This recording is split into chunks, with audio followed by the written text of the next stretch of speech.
New legal challenge that could delay the restart of death penalty executions in Arizona. Clarence Dixon's legal team wants his clemency hearing pushed back. The hearing is one of the last chances Dixon could have to live. Lawyers say the board that makes the call is violating state law.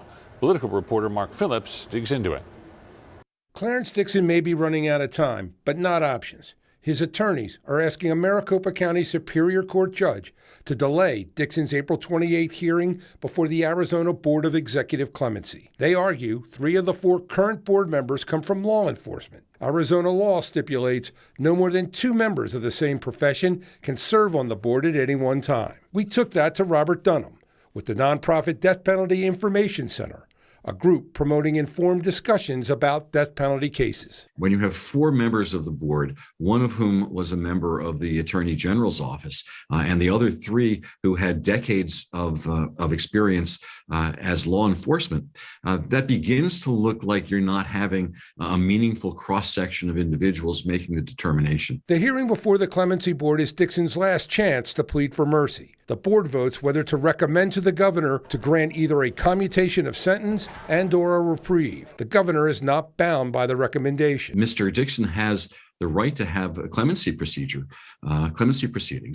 before he is executed, if he is going to be executed. Delaying the clemency hearing will have the effect of postponing the execution. Dixon is scheduled to die by lethal injection May 11th. It will be Arizona's first execution in 8 years. DNA linked Dixon, who was serving time for other crimes, to the 1977 murder of ASU student Dina Bodwin. There is no indication when the court will rule on the matter. A separate legal team has filed an appeal in Pinal County claiming he is not mentally fit to be executed. Mark Phillips, ABC 15, Arizona. Taking a closer look, the Arizona Clemency Board has never recommended commuting death penalty sentences.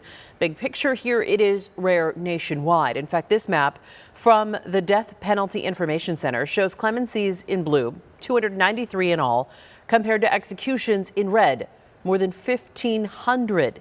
Arizona is among 27 states currently with the death penalty. 10, including Arizona, haven't granted clemency since 1976.